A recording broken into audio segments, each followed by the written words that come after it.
Good evening, everybody. We're kind of out of order tonight. Sorry. I did it. I wanted to throw y'all for a loop a little bit. But anyways, welcome back to another week of Everything Vaguely Paranormal. My name is Blake Smith, and my partners in the paranormal, Miss Shelley Pruitt and Mr. Ryan Roberts. How are you guys tonight? Rolling right along, ready to hear the story of something spooky. Well, I've super interested about this one. I would say I got a good one for you because I think everybody by now, I would hope, is pretty familiar with the movie The Exorcist. But I don't think I've ever seen it. You've never heard of that one, Ryan? Well, let me delve into it just really fast for you. No, I'm just kidding. But I think what is less known is that it's actually inspired by true events. And that's what we are talking about tonight is the true story of The Exorcist, or as it's become more acceptably known, the exorcism of Roland Doe, which is what we know it as. So it's a very fascinating story. But besides that, how are y'all tonight? You didn't answer me. Besides rolling right along. Well, I'm good. Like I said, I'm ready to get into this. I'm super interested because I know a little bit of the story, but I don't know the whole story, and I'm itching to hear what you got to say. And this is one that I have read a lot about, and I've watched numerous documentaries on this. So I'm interested to hear how you're going to tell the story and see if you know some things that I don't know about it.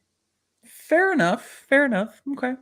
Well, tonight I will preface this by saying that a lot of what is known about it kind of now is the diary that they were able to find and get their hands on that documented a lot of what took place during this hellacious month, I guess you want to call it, something like that. Wow, it was a whole month.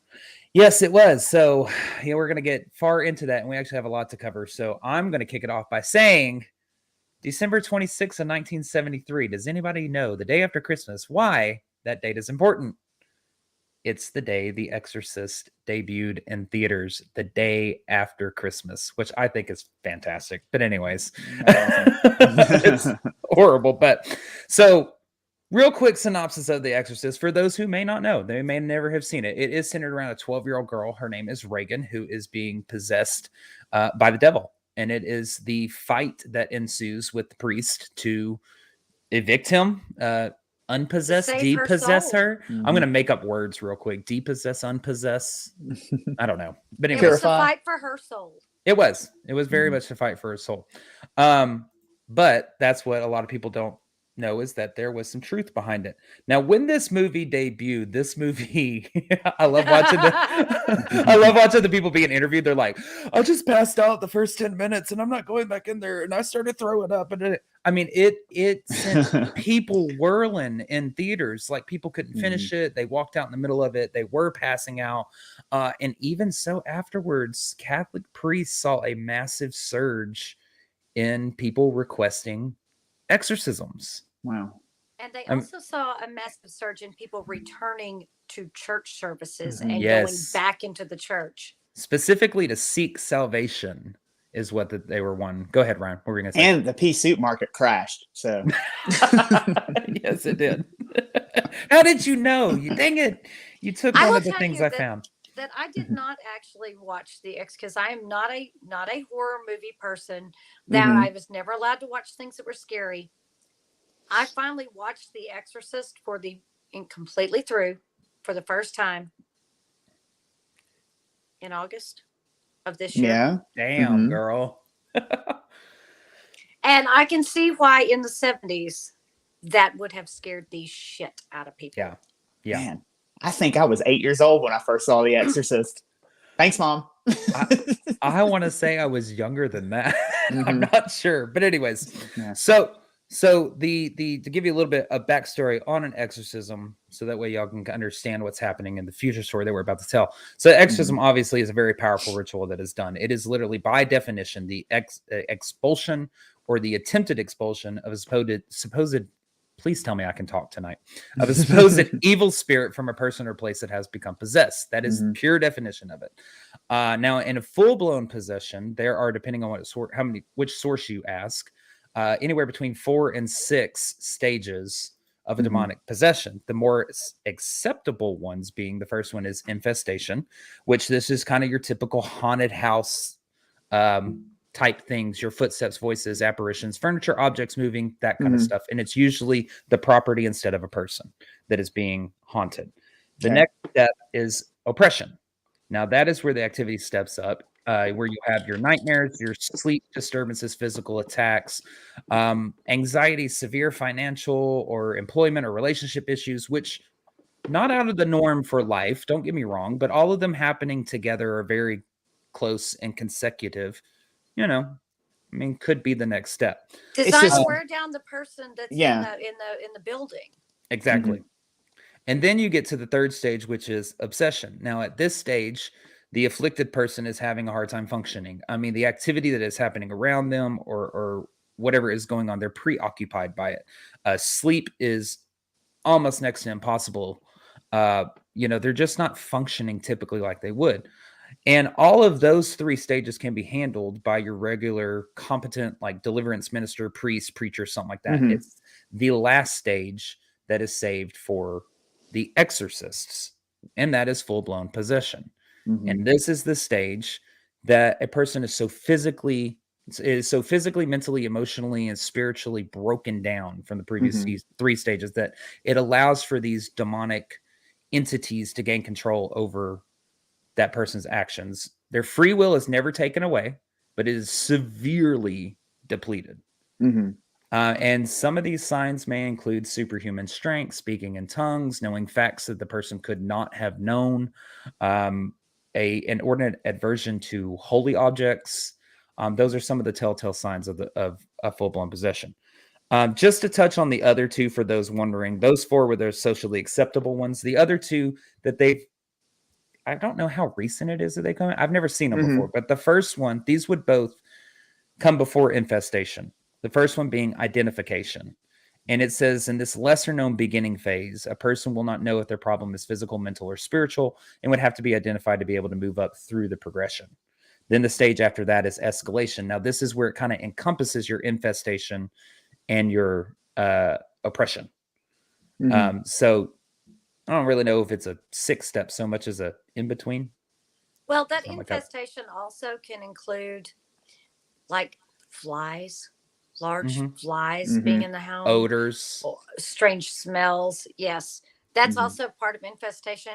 I've actually gone into one place that was not good, and I went to open a window and there were flies all over this window, and they all just like flew out, and I'm like, yeah, that's probably where I want to play.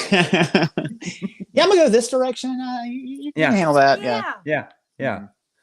So as you can see, this isn't something that happens overnight. Obviously, this is something that has to go through a certain progression. Now, with the release of The Exorcist in 1973, this came from a book that was written by William Blatty, and that was published in 1971.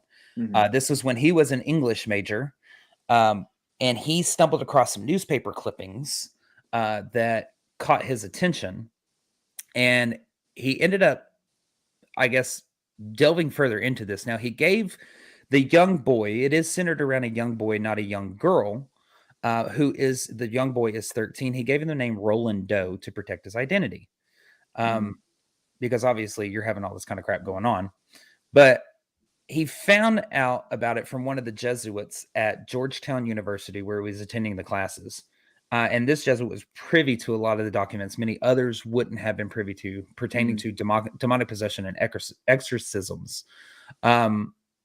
And so he starts to follow this, I guess you could say.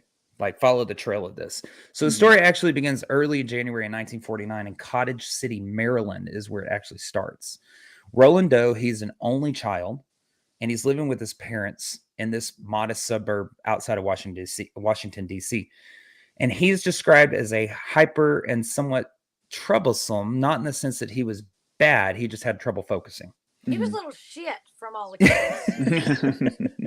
He just had trouble focusing. That's what I kept understanding. He enjoyed spitting on people and things like that. He did some things like that, yeah. I mean, just doing shit that wild little 14-year-olds do, That is very true. I never spit on anybody when I was 14. I'd got my butt kicked. Me neither, but still. Yeah. He was known to be a little turd. He's precocious. Yeah, I guess if you want to label him as a turd, spoiled brat, any of those he was. They just like to say that he couldn't focus. That was his main thing. So, anyways. That's a polite way of saying he was a little shit. Exactly. Little Johnny's got such a hard time. Don't spit on the cat, Johnny. That's a no-no. He has such a hard time focusing. He can't remember pet. He goes, no. He'll get it someday. Very, very good reenactment, Shelley.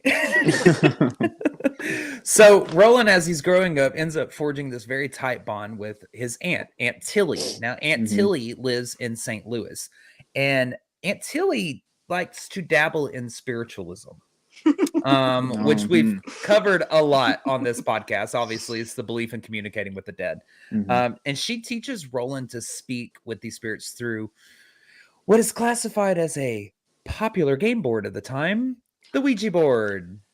Oh, one of these cases starting with a Ouija board. Imagine that. Shocker. Did they actually call it a Ouija board, or did they call it a spirit board? Was they called it Ouija board game out yet, or was it? I do not believe that it was. I think it was called a spirit board during this time. But I'm audience, using that's what it is. Same thing. Ouija board just because that's what our audience know. They can picture it immediately. So as we said, we've spoken many times about Ouija boards. And playing around with those, just don't fuck with them alone. It's not only that. Anytime you're attempting to communicate with the other side, I mean, we're putting ourselves on the line every time we go and investigate because we're knocking on the door and we have no idea what's gonna answer. So, but yes, Shelley, to answer your question, I do believe it's called a spirit board or a talking board, even at that time. So, on January 15th, early January 1949, in Roland's home in Cottage City, Maryland, Roland's mother ended up hearing what she believed to be scratching on the walls. And she tells his father about this. And they actually had somebody come in thinking that maybe they had like animals or something, basically your normal way of thinking. We're like, oh, we got rodents. So an exterminator comes in, he takes a look around. He didn't find anything that supported that claim of the fact that they had any type of animal whatsoever. And so the family starts to blame little turd Roland, for these sounds and these noises. Like, how am I scratching in the walls? You see my hands? I'm over here. What am I doing? What do you mean? True. But it's also at this time, I don't know how you think this. Maybe it's because Aunt Tilly or something. His mother starts to think that the house might actually be haunted. Okay. While all this is kind of, this scratching and whatnot. So 11 days after this scratching starts, we're now at January 26, 1949. The family receives very devastating news. Aunt Tilly in St. Louis passes away. And that was this aunt. Shelley's going to get a shot. That was this aunt that he loved and all this kind of. So soon after her death, Roland and his mother both began to hear different noises in the house, but this time it was in his bedroom. And activity in the home really started to kind of maybe not really ramp up, but go to the next level, escalate just a hair. Go ahead, Ryan. I mean, we'll probably end up discussing it later, but the question that I do have is, it sounds to me like maybe Aunt Tilly, since they both were dabbling, may have been holding something at bay, and now that she's gone, whatever this is, came after Roland. That's a good point. For discussion later on. I like it though. So they begin to hear these taps, knocks all around the house, to which Roland's mother calls out, disclaimer, don't ever do this. Tilly, if that's you, then knock 3 times. No. And they claim to have heard 3 knocks in response.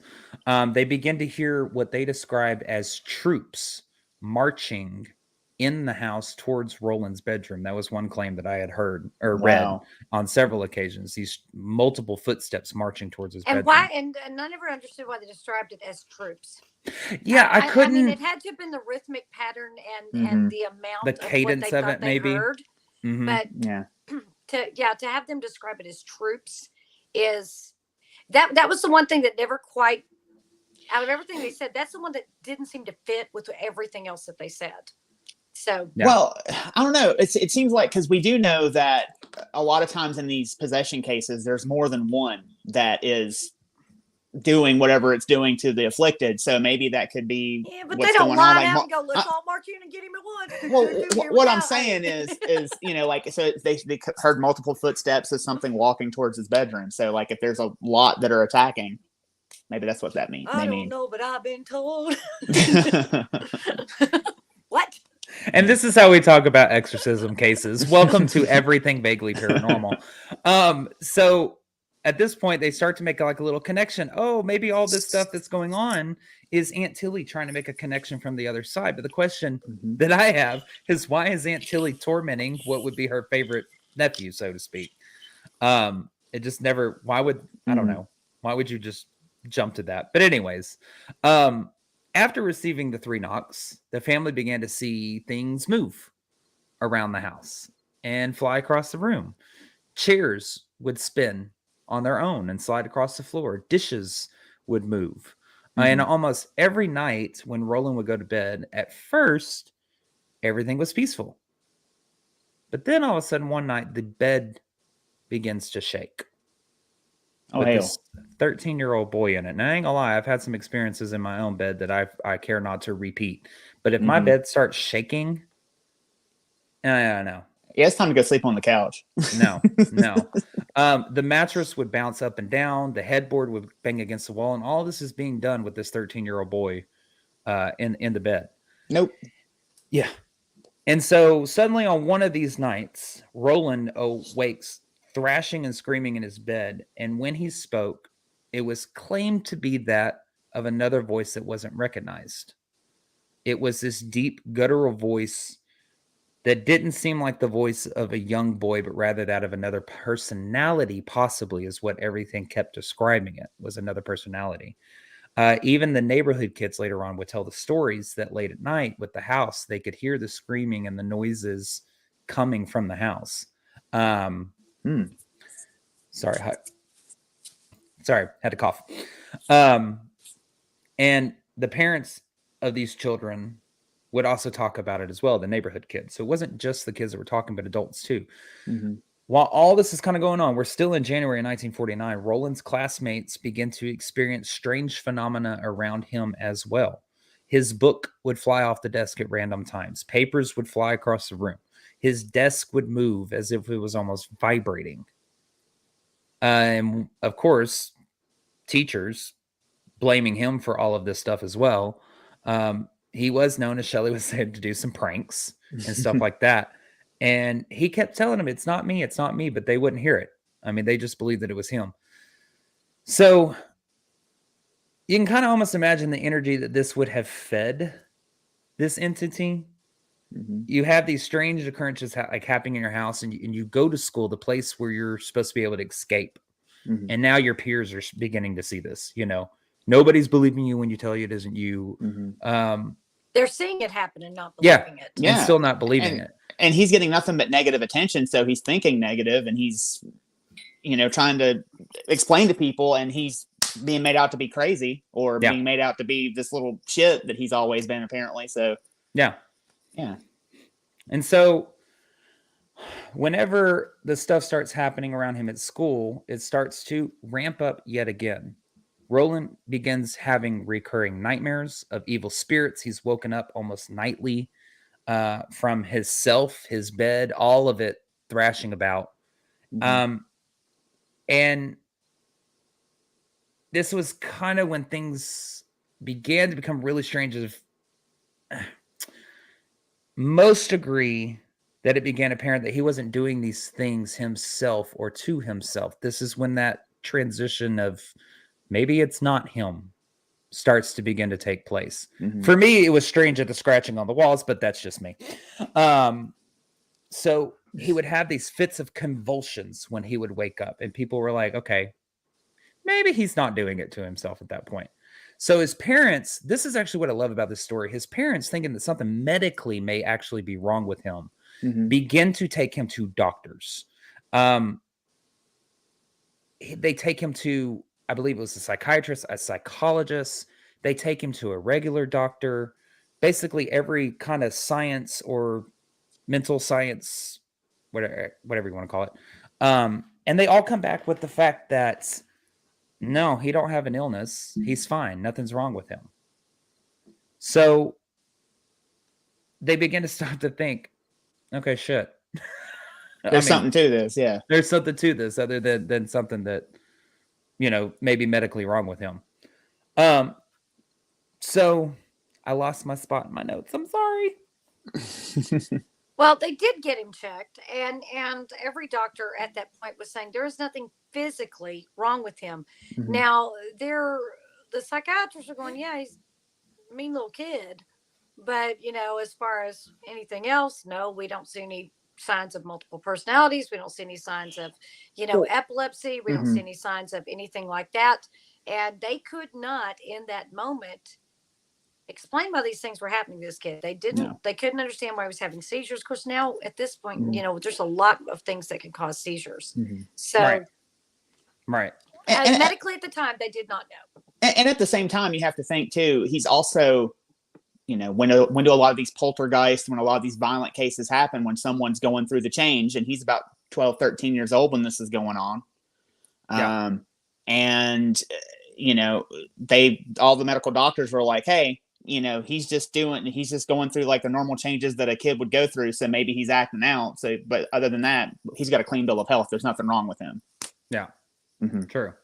Now, I mean, I did try and like look up different like medical diagnoses of what, and was I able to find some things that I could come to the conclusion to? Yeah, I could, obviously, but none of them had all the symptoms that he was experiencing in this time. So it's one of those like, I can't really jump to the conclusion that it was 110% demonic possession, but I also can't scratch it off the list. Yeah. So after consulting all of these doctors to no avail, Roland's parents turned to their minister at this point, Reverend Luther Miles Scholes, who was a pastor at St. Stephen's Evangelical Lutheran Church. Now, Reverend Scholes was actually looking into and studying something known as parapsychology at this time, which was new at this time. And so that is obviously the study of mental phenomena, which are excluded from or inexplicable by orthodox scientific psychology. So hypnosis, telepathy, all this kind of telekinesis. Yeah. So this is the first time that someone, and it happens to be Reverend Scholes, begins to wonder if mischievous poltergeists might actually be what's plaguing Roland and his home and his family. Now, we trust me, we've covered poltergeists many times. We know they're noisy ghosts. We understand they can move things, they can make noises, all that kind of stuff. So yeah, I see that it fits in. He hatches this plan to study Roland outside of the home, which I think is absolutely smart, because what's the first thing we always say? Let's get whoever's being afflicted away from the home. Let's see if it's them or if it's the home. That's right. So he takes him over to his house for this study and wants him to stay the night at Reverend Scholes' house. So on February 17th, Roland goes in 1949. Roland goes to Reverend Scholes' house and stays the night. Now, Roland sleeps in Reverend Scholes' wife's bed, which, yes, this was the time when, spouses slept separately. And she slept on the couch. And while they were in there, it was like no sooner than he fell asleep, like basically closed his eyes, that all of a sudden the bed began to shake. And stunned by this, Reverend Scholes instructs Roland to be like, okay, you know what? Lay on the mattress on the side of my bed. And again, no sooner that he had gotten settled in the mattress, that all of a sudden the mattress starts sliding across the floor, even at one point taking him under the Reverend's bed. Holy shit. To where it began to bounce up and down so violently that he was actually being tossed into the bottom of the bed. So at that point, he's like, you know what? Forget the mattress. Forget laying down. Go sleep in this chair. And the last time, again, as soon as he closes his eyes, the chair starts moving, vibrating, and ends up tumping him out of it. And so when he ends up returning home, Reverend Scholes has no idea what the hell's going on during all this. He is bewildered by all this. So he ends up sending him back to his house. He returns home, and that's when things kind of start to get a little bit more physical. He ends up receiving 3 scratches that begin to appear on Roland's body. And that took place 4 consecutive nights in a row. And I guess this would have happened long before. This was the moment when all in the house realized that something wasn't normal. What, just now? Okay. When the scratches appear. Yeah, that's when it wasn't normal. That it wasn't this neurological disorder, that there was something kind of diabolical happening here. They Mhm. started leaning more towards the faith of it. And Reverend Schultz believes that this is not just a poltergeist anymore, but it's something much darker and it is beyond his authority. So he suggests to the family to take Roland to see a Catholic priest for further explanation. So they take him to see Albert Hughes, who was the assistant priest at St. James Catholic Church. Now, the priest reported that when Roland came to see him, that the temperature in the room inexplicably became very cold, and he saw the telephone go sliding across the desk, to which Roland responded to the priest, "Why bother me, you priest from hell?" and continued to hurl obscenities at Hughes. And this led Hughes to believe that Roland was in fact being afflicted by something much darker, or even possibly the devil himself. So, backtracking real quick, in Catholicism, just so everybody's on the same playing page, it's obviously believed, we know in most teachings in the United States, that the devil, or Lucifer, was once an angel who defied God and fell from grace. Mhm. And he is evil personified. You see references to demonic spirits throughout all of religious texts, and they're obviously hell-bent on wreaking havoc on souls in the world. So after observing Roland's behavior, Father Hughes comes to believe that it is, in fact, the devil that is possessing himself. He's the first one that thinks this, that is the devil himself that is possessing the boy.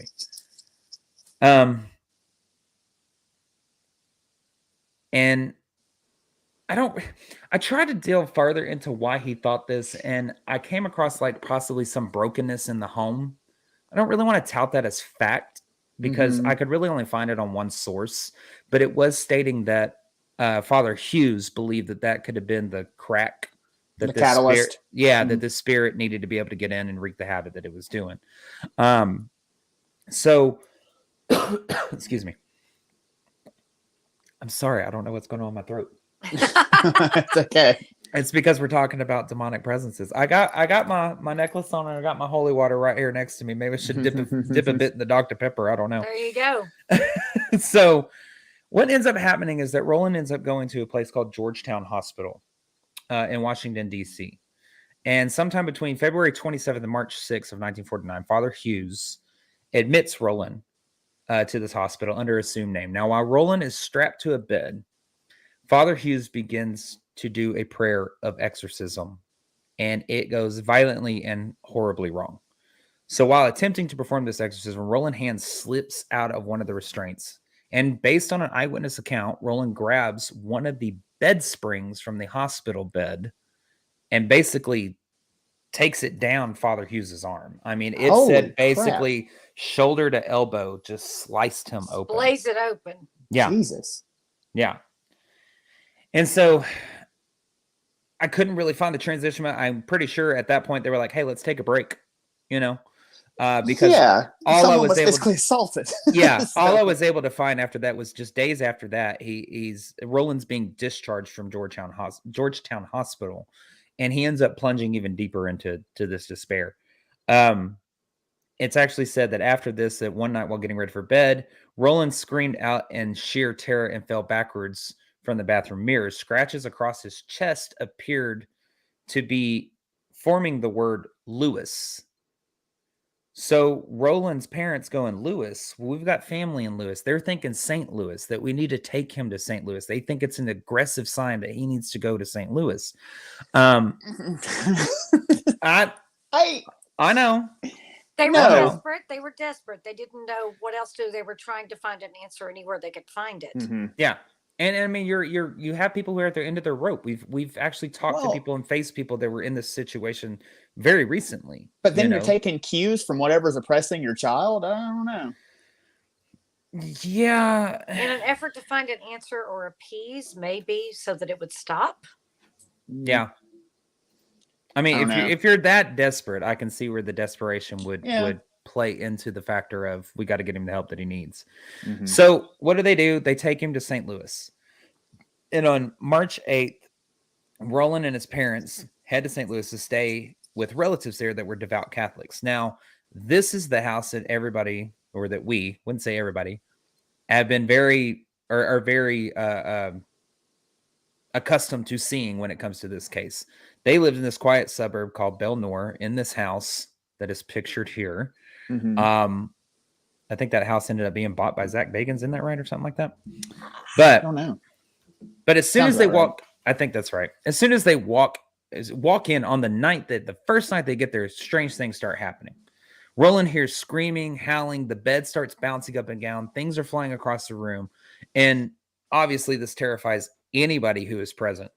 And now, according to Roland's cousin, who was present and an eyewitness to this, she went to her professor, who was Father Raymond Bishop. And she ends up telling the case of her cousin to her professor. And so Father Bishop agrees, comes to meet with Roland and observe his nightly behavior on March 11th, 1949. And he brings with him Father William Bowdern, who is a respected Jesuit priest of nearby St. Francis Xavier College Church. Mm-hmm. And according to Bowdern's great niece, Father Bowdern had the most rock solid faith out of anyone she'd ever seen. So if there's anybody who could take care of this, it's going to be her uncle. Mm-hmm. Now, as Roland lays in bed, Father Bowdern, reads from the Bible, and Roland appears calm. But after observing Roland for nearly an hour, Fathers Bowdern and Bishop see no apparent signs of demonic possession from Roland. Mm-hmm. So they decide to leave. Now, as soon as they leave, all freaking hell breaks loose after 11 p.m., according to the eyewitnesses that were there. Loud noises begin coming from Roland's room. A bottle of holy water mysteriously hurls across the room. A bookcase moves and blocks the bedroom door. So obviously they're frantic. They get the priest back. The priests return, or the fathers return, and start witnessing this paranormal activity. And Father Bowdern, God, I cannot say his name. Father Bowdern begins to believe that there's some type of demonic presence behind this activity. So now you have another member of the clergy who is beginning to believe there is a demonic presence. So Father Bowdern consults the Roman ritual. Now, the Roman ritual is a 17th century manual detailing the rules, prayers, and procedures of the ancient Catholic rite of exorcism. Just get everybody up to speed. Now, according to an exorcist priest that I was able to find, I'm going to butcher his name and I will own it. It's okay. Archbishop Ancona Osimo, or Archbishop of Ancona Osimo, sorry, I was going to butcher the town, of Italy. The Roman ritual mainly consists of praying. The rite of exorcism exists almost as long as the religious texts themselves. Mm-hmm. And obviously we see examples of this with Jesus performing exorcisms in the Bible and so forth and so forth. Now, as it stands today, just to give you a little fun little trait here, there are roughly about 125 authorized exorcists throughout the United States. And of course, even more than that around the world, including the Pope himself. He is an exorcist, and there are actually examples of Pope John II performing exorcisms himself. So in order to have an exorcism performed on Roland, Father Bowdern must prove that Roland is progressing down the classic path of demonic possession, as explained earlier that we began with. Now, we know from earlier stories that Roland has already reportedly exhibited the first 3 stages of demonic possession, and Father Bowdern wanted to attempt to stop the 4th stage of full-blown demonic possession. Excuse me. So,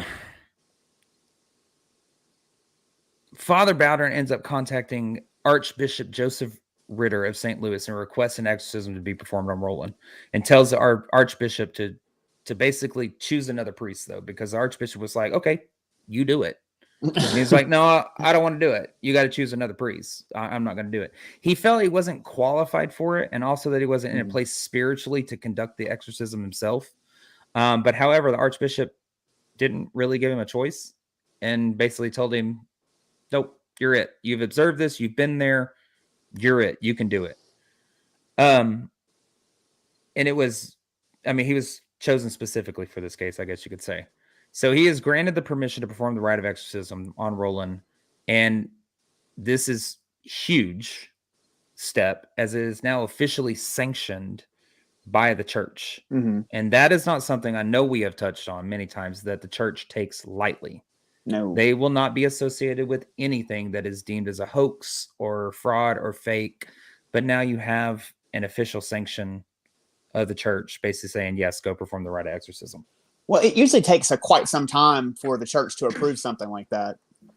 So. Yep. And being that they only have, and there are priests that are exorcists, They have to be specially trained. It's usually kept very quiet. Not many people know who the actual priests that do exorcisms are, because it's not really something the church itself kind of acknowledges.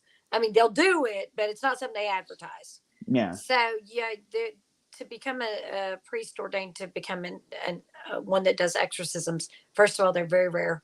They are very trained, and it's kept very quiet. So it's Highly not like if I specialized. just say, it's just like if I said, that's why when he says, no, I don't want to do it. Well, guess what, dude? You're one of X number and you're here. Yeah. So it's your job. Yeah. And for it to be sanctioned again, to get an official exorcism from a Catholic priest, you have to have the church's permission. There isn't, they won't even do it. They're like, no. And there's lots and lots of red tape to even get that Lots of red approved. tape, lots of hoops to jump through, and lots of proof to exhibit in order for that to take place. Yeah. And of course, we're talking about now over a time of 2 months, from like middle of January to now we're in the middle of March, that these multiple people have been seeing all this paranormal activity going on, and he is exhibiting crazy things that just are completely unexplainable. So that's why they're like, no, he needs an exorcism. So on March 16th of 1949 is when the very first day of this multiple exorcisms begins to take place. Father Bowdern arrives at the home of Roland's relative in Belnor to conduct the first exorcism. Now, alongside him are also Father Raymond Bishop and Walter Halloran, who was a seminary student at the time, both of whom volunteered to help conduct the rite of exorcism. Now, Bowdern began his preparation, basically a showdown with what they believed to be the devil himself. The archbishop that picked Bowdern basically told him, look, you need to do this with the utmost secrecy. But Father Bowdern instructs Father Bishop to keep the secret diary that we talked about in the beginning about what was to unfold during the rites of exorcism. Now, the idea behind this, and the reason why they did this, was to take this diary and kind of make this how-to manual for the next priest that came along. There wasn't any real like formal training at this time for priests to conduct exorcisms. So according to Father Bishop's diary, and I'm keeping their faces up here for a little bit so y'all can see, that is Bowdern on the right. I believe it's Bishop up top and Halloran in the bottom left. So according to Father Bishop's diary, Father Bowdern begins the rite of exorcism. He lays out his religious iconography, his holy water crucifix, long purple shawl, grabs the Roman ritual, and begins to lay hands on the person, I guess you could say, begins to pray. He begins to recite the prayer in Latin, and the priests basically shriek in horror at this point. Bloody scratches begin to appear on Roland's body. And this is actually quoted from the diary. These scratches, quote, these scratches cause red marks on the body and cause small amount of blood to flow. Roland recoiled under the evident pain as each mark was made. So, according to multiple sources, this is because I'm not a demonologist, I'm not an exorcist, so I'm referring to all these sources that I was able to find. This is typical that these manifestations begin immediately. Basically, what the church is doing at this point, or the priest is doing at this point, is forcing the demon to reveal itself. And once the demon reveals itself, then the battle against it can begin. However, the demon possessed in Roland refuses to divulge its identity. Now, Shelley, you and I face a similar situation whenever we did one of our investigations that we took part in a couple of weeks ago, in which we saw that happen. We went into, and we were actually part of and took participation in a low-level demonic exorcism of a property, and it did not want to give its name. We ended up having to force it out in the end of it. But yeah, it's weird because firsthand experience with that, once we got in and started to begin things, we immediately heard the manifestations taking place, the growls, our equipment going off. I got scratched in the middle of this. Hisstat, right before the blessing was begun. Audibly hisstat. Yeah, hisstat, yeah. Had what sounded like the front door slam closed. I was the first one down the stairs. Looked, that door had not opened or closed. It was trying to draw us away from that area. And the one that I had attended a long time ago, very similar, and Yeah, It's like that, and it's scary whenever it first starts because you're like, Mhm. wasn't really Mhm. didn't really expect this stuff. Yeah, because it's trying to draw people away and it's trying to get you to stop anything Trying it to can distract you. Mhm. And that's what's happening in this case with Mhm. Roland, is because once they start saying all these scratches begin appearing, the word hell appears on Roland's chest if it had been Mhm. branded on his skin with a hot iron. Any items that are placed on him, he's recoiling in pain. The whole thing is to make the conductor of the exorcism doubt themselves, stop, lose their faith in the middle of it, question themselves so that it doesn't go through. Mhm. I mean, there's been stories that I've read where like it just the people look at them and smile and they're like, you can't get rid of us. You're not going to get rid of us, to make them doubt themselves what they're doing. So they continue on with this first exorcism of Roland. And after almost 9 hours of resistance, Roland finally collapses and he falls asleep. And Father Bowdern came to believe that the full possession of Roland didn't set in until actually after that first rite of exorcism began. Not ended, but began. I think maybe he probably provoked something inside Roland. Mhm. I don't really understand how maybe it would have given him the energy to do that, but that's kind of just what I can believe. Perhaps it could be that the will of the entity was stronger than the will of the person. At that moment, the person was like, screw this, I'm tired, I can't do this. And all of a sudden it's like, yes, I've got you. Yeah. Now Yeah, I'm in charge. Or they pissed it off and now it's just like digging in that much harder. Yeah. Could be. Mhm. So we go to day 3. So after 2 nights now of exorcism, Roland spends the day like a typical 13-year-old. He's acting as if nothing has happened.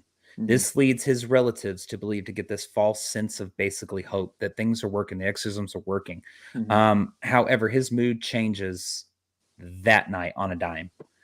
It's reported that when the priests arrived to continue with the exorcism, Roland transformed into what it only be described as a, quote, rabid creature.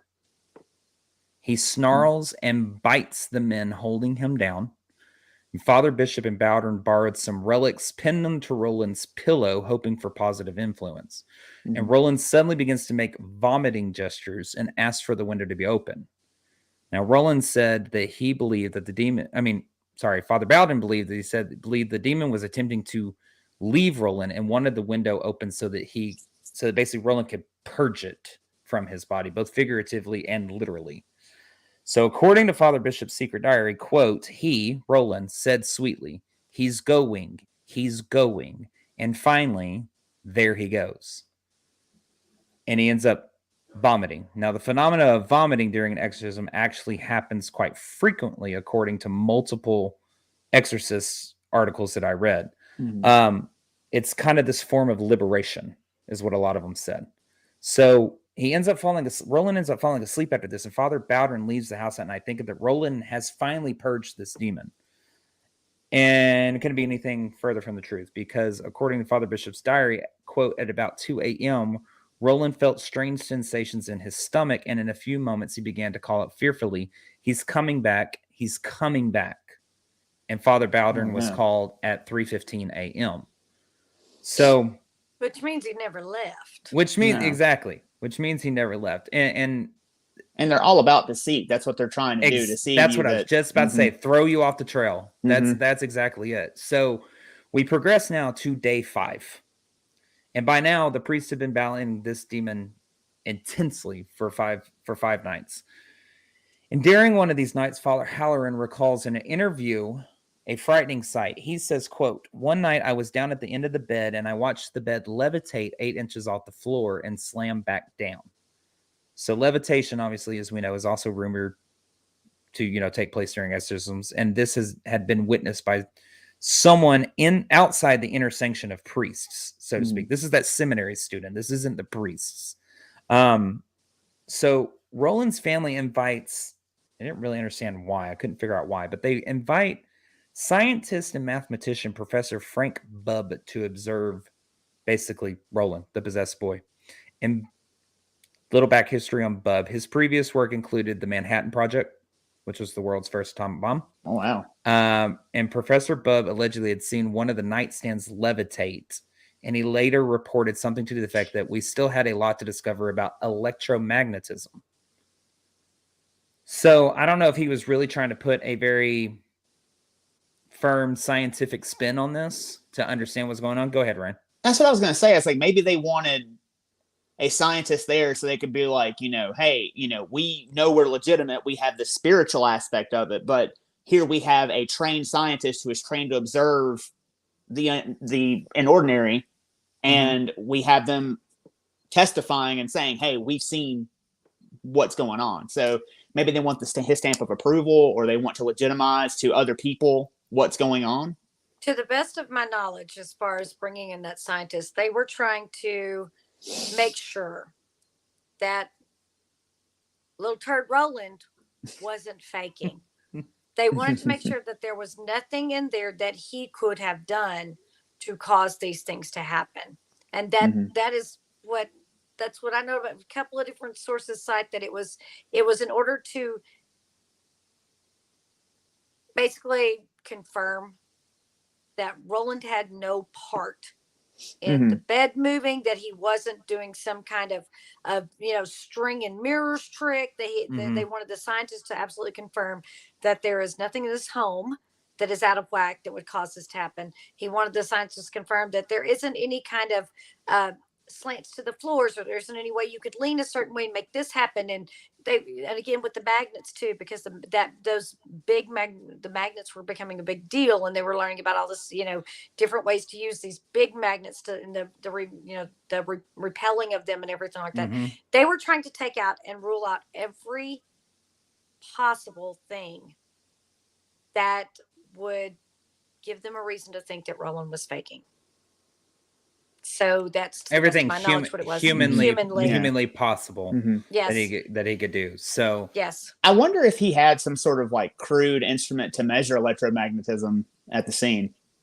He worked on atomic bombs. I'm sure he did. I'm sure he did. I mean, I know this is pretty early in that sort of science, but I wonder if they had some sort of way to measure that in Roland's bedroom. Well, it was in 49, or was it? Had this already rolled into 1950, or are we still in 49? We're still in 49. 49. We're still in early. So spring yeah, of 49. there had been some atomic stuff and that kind of stuff done. Oh, so yeah. The science had progressed quite a bit at that point. Yeah. So we progress now to day 9, and Father Bowdern ends up deciding, hey, Roland needs to be moved somewhere else other than this house. So he ends up taking him and transferring to the rectory of St. Francis Xavier College Church at the campus of St. Louis University. But, however, while there, Roland's outburst started to gather a lot of unwanted attention, and students basically began to wonder what was going on in the rectory at night, because all the lights were on and the windows were thrown open and people were out walking. They'd say they hear screaming, animal noises, shouting, and all kinds of different things. So the diary actually continues with the priest inside the rectory at the university. And they start saying that he begins to exhibit even more telltale signs of demonic possession, full-blown demonic possession, which was unnatural human strength. Father Bowdern began reciting the prayers of the rite of exorcisms as 3 men had to hold Roland down on the bed. Now, this is, again, a skinny 13-year-old boy, and he ends up breaking free of their restraint and wildly throws a punch and connects with Father Halloran's face, breaking his nose. Jesus. Damn near knocks him out. Yep. And he ends up breaking free quite a few times during this and hitting and punching or slapping people during all of this.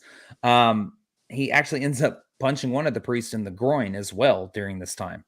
And it kind of, a lot of people and a lot of the articles actually said, you know what, it's kind of pointless to try and restrain these people if it's a full-blown demonic possession. You're not going to be able to.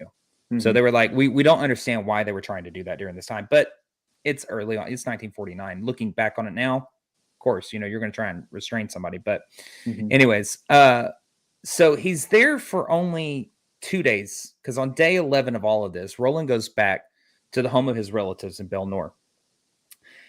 And over the next 5 days, Roland is surprisingly and uncharacteristically calm for him during this time. And of course, we know this would eventually change, because day 16, this is a night when Roland wanted to write some things down. he all of a sudden goes backwards again, acting, these convulsions and all this stuff. Mm-hmm. Now, his uncle was an architect and had these huge sheets of paper. And he ends up giving Roland one of them, and Roland begins to write down these messages and words on them. Now, according to the diary, Roland's family calls the priest to come decipher what Roland is trying to say. And the message actually ends up reading, quote, "I will stay 10 days, but will return after the 4 days are up. I am the devil himself." Oh, shit. And so the numbers that appeared in the message were actually Roman numerals. They weren't like 4 and 10 as we know it, 1 and a 0 and 4. But they were confused. Was it the exorcism that was going to take 10 days? Is he going to stay? They didn't understand. They were like, what the hell does the 10 days represent? And it was Father Bishop that believed that Roland was going to be possessed for 10 more days, is what he believed. Do you have something, Ryan? I was going to say, didn't you say this was 14 days after he was removed from the rectory? This is, you're going to make me go back and check facts. This is day 16. This is day 16. He said day 16. Okay. I just want to this make is sure. day Into, 16. like the numerology and stuff, 6 + 1 is 7. On the 7th day, God rested. Right. True. You want to play that little numerology game? Okay. Yeah. So that would be the day of rest for the Lord. So why not now? Let's start again. So we get to April 1st is where we're at now in 1949. We're on day 17. All of this began on January 15th. So we are now January, February, March, almost 3 months later that this has been happening to Roland.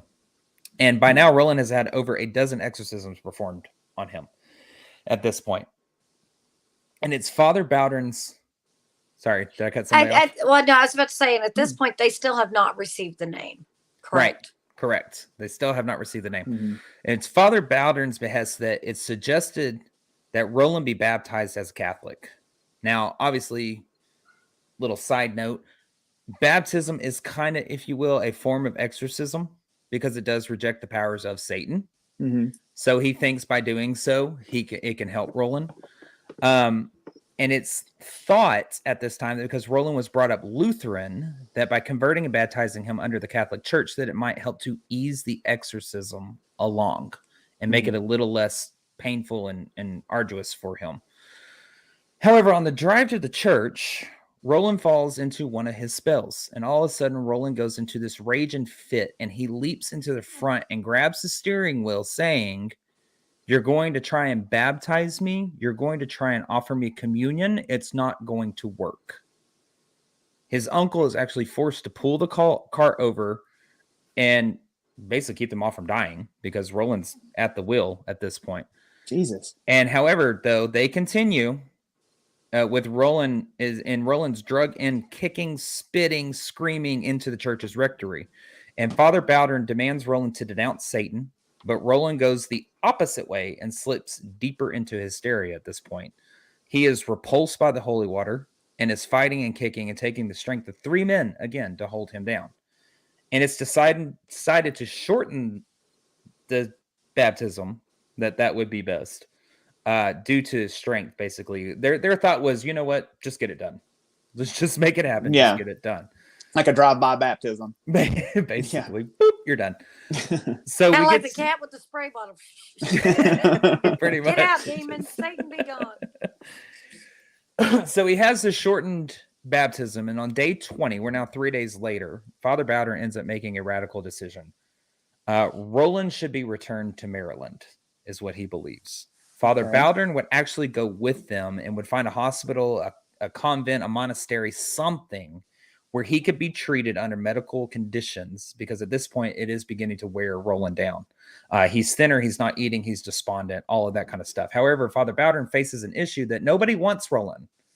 Nobody wants to touch this case. They did not want to be involved because it's so complex, whether psychologically, diabolically, spiritually, nobody wanted it.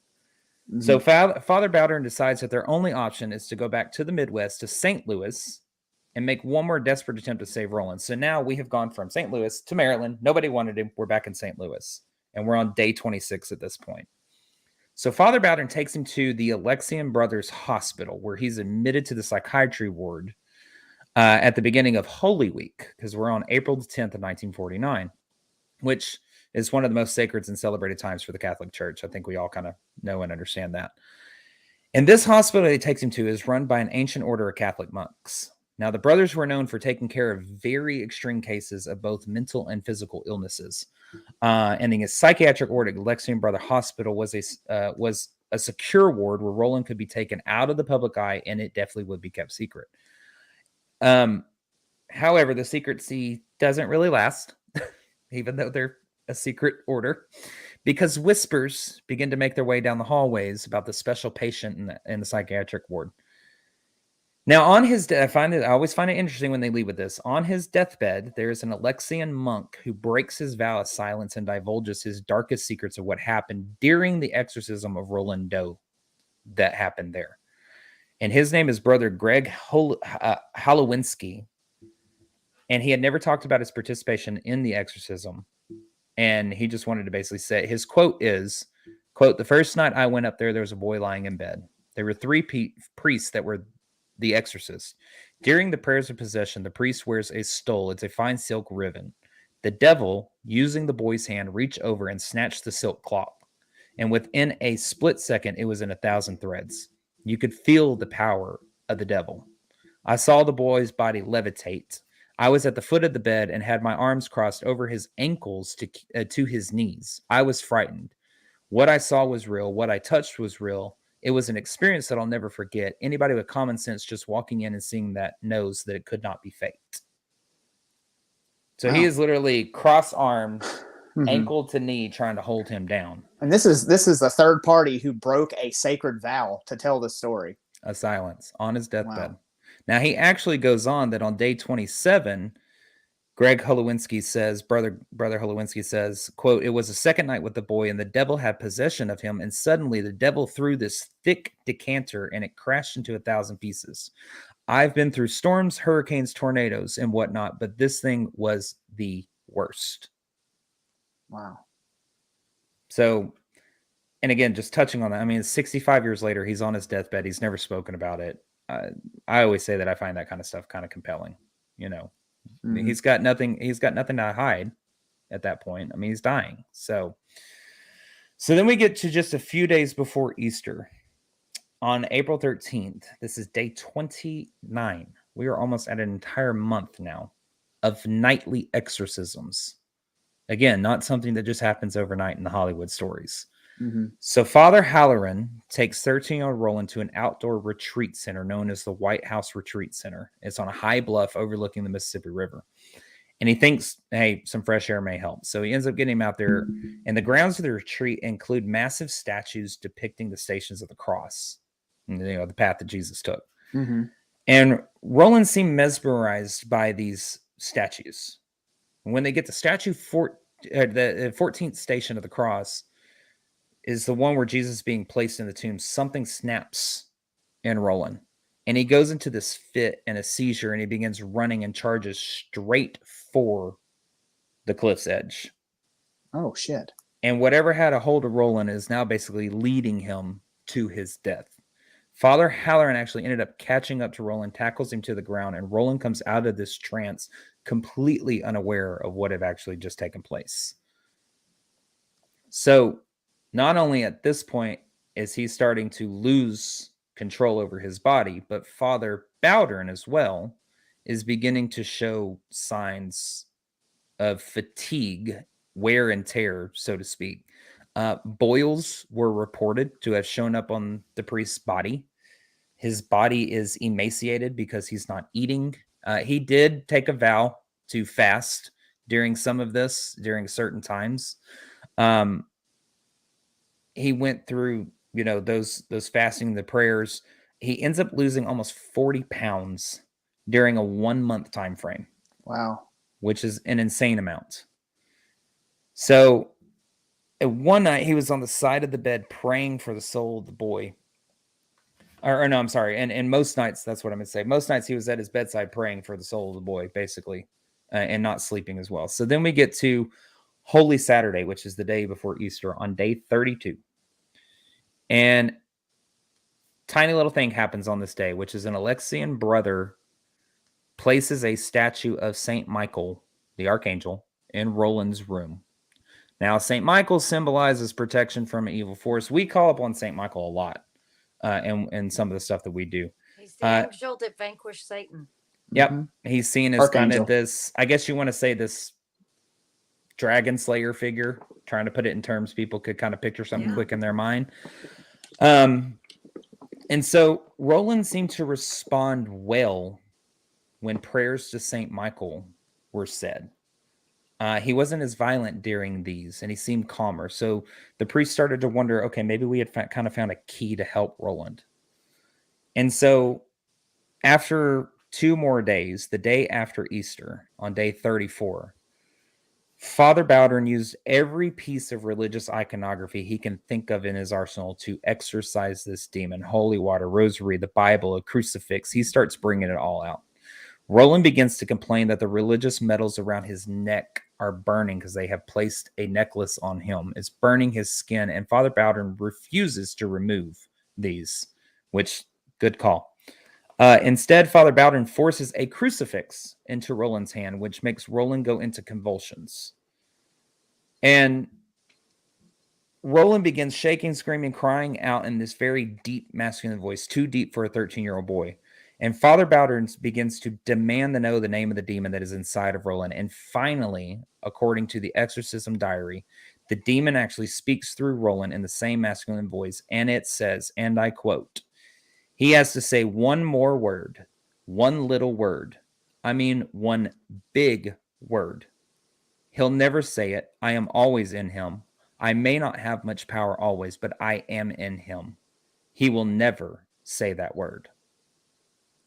And apparently there was one word that Roland had to say, but he obviously wouldn't, because this word would release this hold that this demon or the devil had over Roland.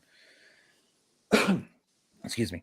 And according to this diary, again, it goes on, Roland suddenly defies this evil spirit finally and demands the demon to leave. And it's quoted and says, Roland was in a seizure, but lay calm. In clear, commanding tones and with dignity, a voice broke into the prayers.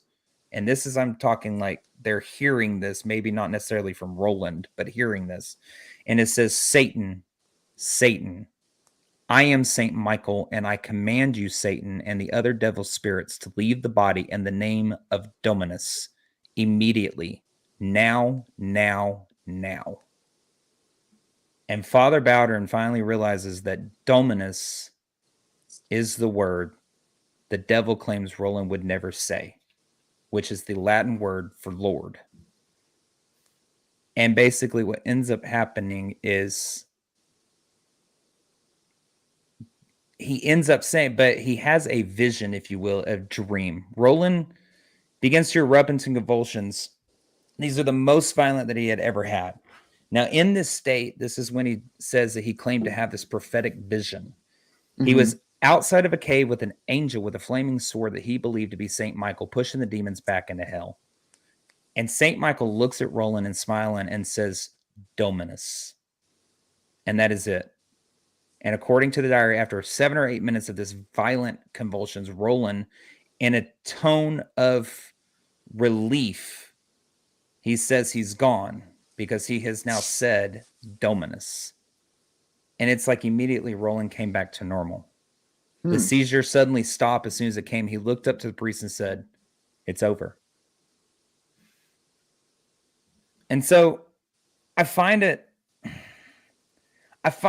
interesting because we call upon St. Michael so much in what we do. And I will say that those moments when shit's going sideways and we start to cleanse people or sage people, whatever you want to label it as, when I start invoking the prayers of St. Michael's, it's almost like this wave just completely washes over. And I can only imagine that that's exactly what was taking place with Roland here. Because that's all that he said. He defies the devil himself and says this word. And all of a sudden he comes out of these convulsions and it's almost like he's just completely back to normal. And he just looks at the priest and he goes, it's over. So what I find interesting about this case because that is literally. I'll tell you. So what happens to Roland after? Hold on. Let me run down That's what I was this. going to ask. What happens to Roland after? Because I knew somebody was going to bring that up. So Roland remains Catholic after this. He ends up going to a Catholic high school. He ends up marrying, and he has several children, and he names his first child Michael. He went on to college. He did very well for himself and his family. He became a rocket scientist with NASA and was granted a couple of patents for inventions used in shielding of rockets. And during all of this, he was never troubled again by the horrors of this experience in his childhood. There was a lot of speculation about who the real Roland Doe was, but it had never come to light until the end of 2021. And that is because there is a gentleman named Ronald Hunkler that fits the bill, and his identity is released as the one that was Roland Doe. But he goes on to lead a very normal life after this. I mean, obviously, he has, working for NASA. But this childhood to have to deal with. But what I find interesting about his case, about the exorcism of Roland Doe, is the fact that after all was said and done, to this day, the church will neither confirm nor deny that this was an actual case of exorcism of possession, and that an exorcism actually took place. However, there were 48 eyewitnesses to this case that signed off on a final ecclesiastical documents reporting the abnormal things that had occurred in, around, or to Roland. Literally signing their name to it, saying, I saw what I saw, I synced it, and I'll sign it. I mean, that's huge. You're signing your name to a document that basically says this actually did take place. I saw the devil. Yeah, I saw the devil. So, little cherry on top. There's actually a conspiracy theory that goes with this case that I found interesting that I got to throw in here at the very end. Now, this is only from one source, but it was too good to leave out. So, according to this conspiracy, there was an attempted cover-up. So, when Roland was purged of this demonic entity, there are some that actually believe that the demonic entity did not retreat back to hell as it was commanded to do so. There's some believe that the demonic entity went into one of the priests. The older priest. And when this happened, and after the exorcism was complete, the priest was placed in a hospital near the Alexian Brother Hospital in the psychiatric wing. And many claim that to this day, there is one floor on this hospital that is deserted, unlike the remaining part of the hospital. And there's one particular door that remains locked. And this supposedly is the room where they kept the priest locked up until his dying day in 1983. Whoa. And that is a very well-known story that he literally, he couldn't be dealt with. He couldn't be handled. You couldn't get near him. He was so violent that you couldn't walk in the room, that they would pass food through the door to him, because if you stepped in, it was dangerous for you. And that once he passed away, now there's two ways the conspiracy theory goes, that his body was left in there so that the demon could not escape, and the door was sealed up and no part of him was ever removed from that room.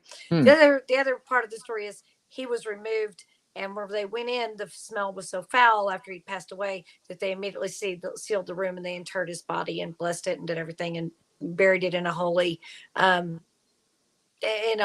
of land. To protect his soul, because his soul was finally free.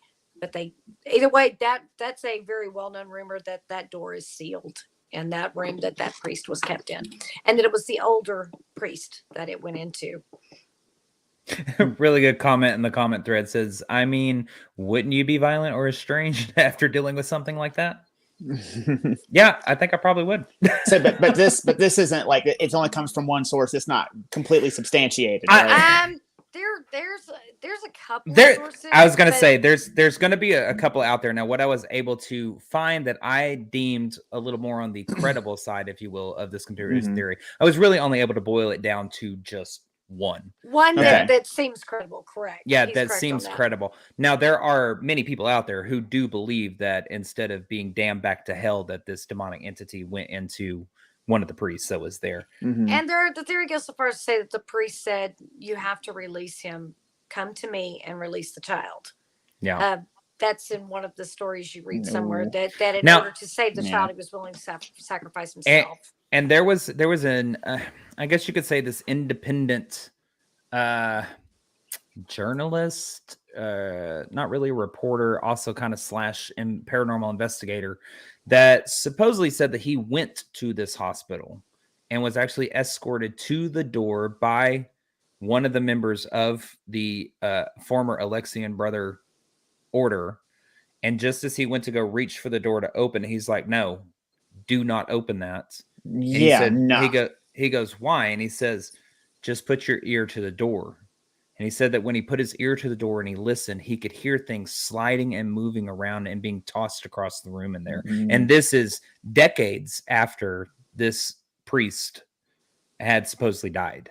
Yeah, that door is going to need to remain shut forever. So don't. Yeah. No. So, but this hospital is still active. Yes. Okay. Yes. The bottom floor. Just the bottom. Yes. Oh shit! Well, they better maintain that hospital. Is all I got to say. So what are y'all? I mean, what are y'all's thoughts on this case? On the true story that inspired The Exorcist? So,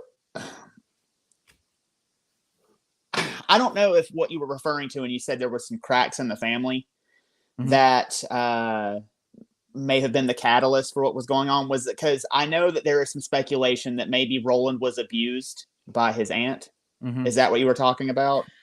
Yeah, I didn't And there was really. a lot of infighting going on between the parents. Correct. The parents were at this point where they were, back then you didn't really contemplate divorce. You just fought it out till you died. Right. So there was those kind of cracks within the family, but I wasn't able to find enough substantial documentation that I felt comfortable enough putting that into the podcast as fact. So I will just say it is rumored or alleged or speculated that yes, he was abused, and also that there was this very tense situation happening in the home front, so to speak. Okay. Yeah, because I don't know, man. It's just I think maybe if because we can't substantiate that story that he was being abused by his aunt. We can't substantiate that. I think cannot be substantiated. Yeah. I think that maybe he's going through the change. He's changing from a boy, from a boy into a man. Physically. Right. And like I said, we do know that a lot of times, 9 times out of 10, it happens with females going through the change. There's a lot of violent, poltergeist activity or what have you around them. So he's going through that, number one. Number two, if his parents are having problems, that's also something that could wear on him and could cause him to act out negative more. Energy in the home. Exactly. And then you have the aunt dying on top of that. And we know that he dabbled with the aunt and some stuff he shouldn't have been doing. So that's kind of like that's a trifecta right there. That's just like pulling all that in. And maybe that whatever it was saw Roland's weaknesses at the time and was saw like, an opportunity. Bam, here you go. I think it saw an opportunity because we always do say that a lot of the times whenever we get the calls about poltergeist activity happening in the house, one of the first questions we ask them are, who are the members of the household and what are their ages? Because we always know if we have a child that is in the house between, I would say, the ages of like 11 to 16. 9 to 16 depends. Yeah, 9 to 16. It just depends. I know. But that there is that theory in the paranormal world that poltergeists form or happen or take place more around children that are in that transitional period because of all the chaos that's not only going on with them physically, but mentally as well with the hormone shift and all that stuff. So I just think it saw opportunity. You have Mhm. this kid that's in that transition period who is dabbling, Mhm. and you have this negative energy that's in the home. You're right. It is a trifecta. Mhm. And I just think it preyed on somebody who had weaknesses at that point. Mhm. Well, and the Aunt Tilly thing, yeah, it was speculated that there was some kind of abuse going on there, but I kind of tend to think of it as the other way, that they were just very close, and maybe he was happiest being around her. Which, you kind of going, okay, why is this kid hanging around this old lady so much? And then she dies, and that could have been devastating for him, because maybe she was actually his protector in a way. Yeah. And so that's what I'm glad, we threw out the allegation that was out there. I personally don't think that was the case. I think she was probably either. the one that was the Mhm. buffer between Mhm. all the chaos between mom and dad and him. And by all accounts, he loved to be around her. So Yeah. you don't usually tend to enjoy being around your abuser. Yeah. So Yeah, most of, if almost not all, the accounts that I read said that he adored her. he adored Mhm. her. Yeah. That That was her way of connecting. Was like, oh, we're gonna get this, and we're gonna play with this game, Yeah. and da da da Yeah. da. So, Well, it sounds like she was his safe haven, and when See, all that's that's going on in the home, and then that's taken away, yeah, the and buffer is gone. he's left open. Yeah. Yeah. I definitely agree. And then preying upon that grief as Mhm. well. Mhm. When somebody passes, I mean, look, I lost my grandmother in 2020, well, I lost both grandmothers in 2020, but the one that raised me, I lost in April of 2020. And had I thought it had been her that had been reaching out in the weeks after that, oh my God, yeah, I would have been desperate at Mhm. that point to try and, Communicate. communicate and make a connection. Something could have come in and taken advantage of that. Mhm. Especially if you're a 13-year-old boy. Mhm. Well, too, and with it being his physical safe haven here on Earth, with from what was going on in his life, like I said, could have also been his spiritual safe haven. She's gone. That buffer zone is completely gone, and whatever they had dabbled with, comes straight for him after she's gone. And a good point in the comments is that they asked, do you think that since the aunt passed away that he tried using the spirit board to contact her and brought the entity in that way? It very well could. That, but I haven't either. Strong person possibility. Yeah, it's an extremely strong possibility, because if you have that person who's teaching you how to use that and is using that with you, and then they pass, and this is what you use to communicate, there's a very strong possibility that he could have continued it. And I'm what gonna do we? Right now, if I die, y'all can scry into some fireball, and I promise I'll you. And we say it 1,000 times, and I'm gonna say it again. 1, don't mess with Ouija boards. Number 2, do not investigate your own home ever. Don't do it. Ever. No. So no, especially if you don't know what you're doing. Mm-hmm. That's the biggest part. We don't say don't play with Ouija boards just to take all the fun away of not playing with the Ouija board.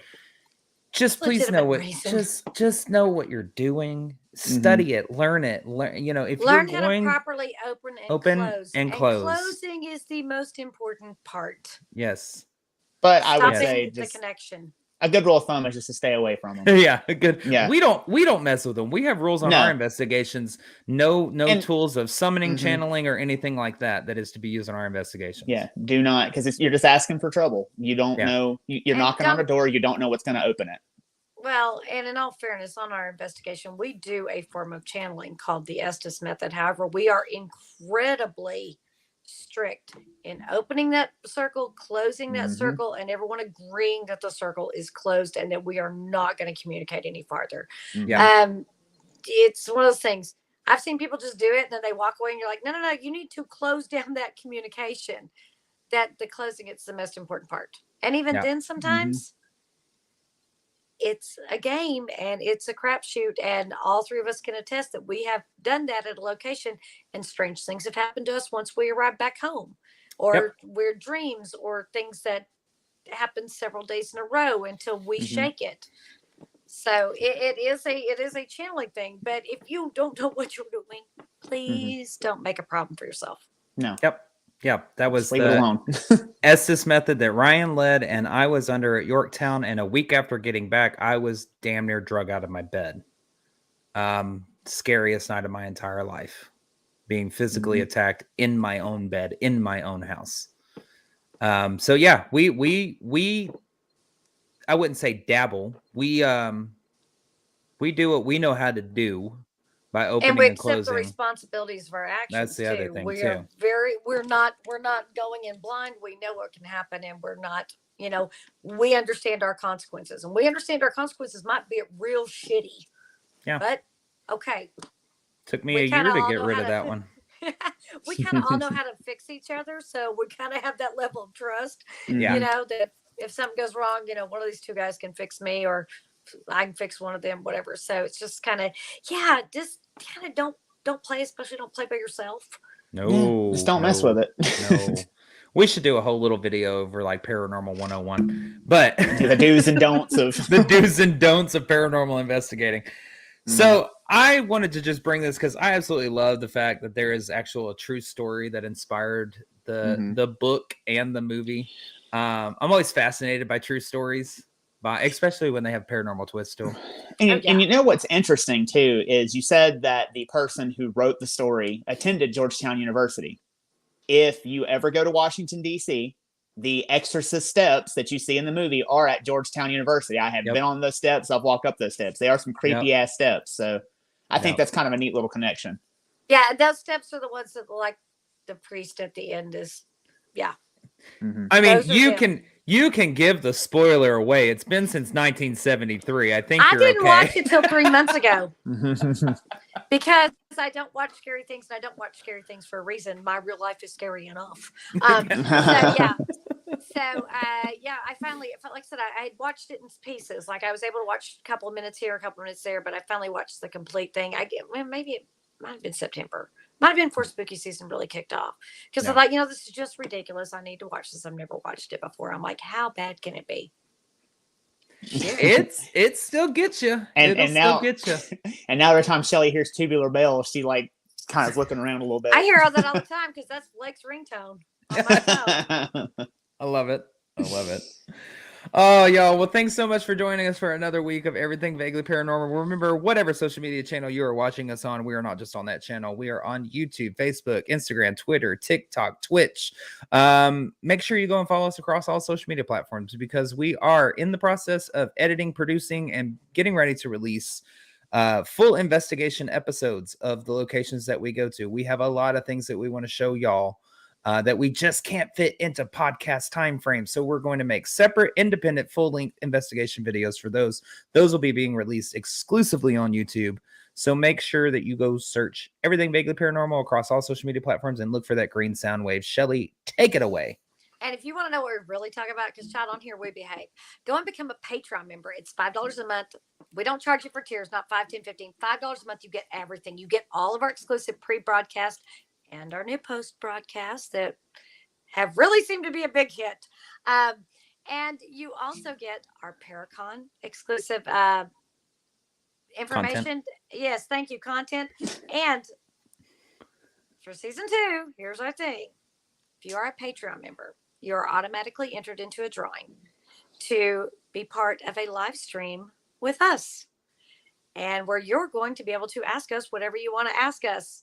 And I am very against this. I'm saying it again, very against this. I know some of y'all, and I know what some of y'all are going to ask. We promised to answer honestly. I didn't, they did. But also, if you win and come on and are part of that exclusive broadcast with us, you will then be entered into a second drawing, which will be a private investigation with us and only other Patreon members. There is no cost to you. The only thing you have to do is get yourself there. So, special. Why are you doing this shit? I was making faces like, oh my God, what? He's over here voguing in the corner. I don't know what to okay. So, anyhow, if you want to do that, you should go and become a Patreon member. And what else do they need to know, Ryan? Well, hold on. That's at patreon.com/EVP podcast, or take the link scrolling at the bottom of the screen. Take it away, Ryan. Don't make me do the technology part. You've been warned. And if you like what we do and you tune in every week, share us with 2 of your friends, have them share us with 2 of their friends, continue to spread the word. Go on any of the platforms where you get your podcasts. Please rate and review us. Go on YouTube, hit that subscribe button so you can see anytime we post anything new to YouTube. Also, as part of the pre and post broadcast that we've been doing what's called two question Tuesday. So we answer any question you guys want to send in. We answer in the pre-broadcast one. We also answer one in the post-broadcast. And we've had some really good ones. And we have. This is week 2, and we're really excited to do that. So if you have any questions or you want to ask us anything, you can send that to, what is the email, Blake? theevppod@gmail.com. That's THEEVPPOD@gmail.com. Or you can message us on any of our social platforms. Like, share, and subscribe. Absolutely. Well, y'all, we are Everything Vaguely Paranormal. For myself, my name is Blake Smith and Blake Smith. Blake Smith. Blake Smith. Who are you? And my partners in the paranormal, Miss Shelley Pruitt and Mr. Ryan Robin. God damn. Get me off of here. Ryan Roberts. And as always, y'all, we will see you next Tuesday. Thank God. Good night. Good night.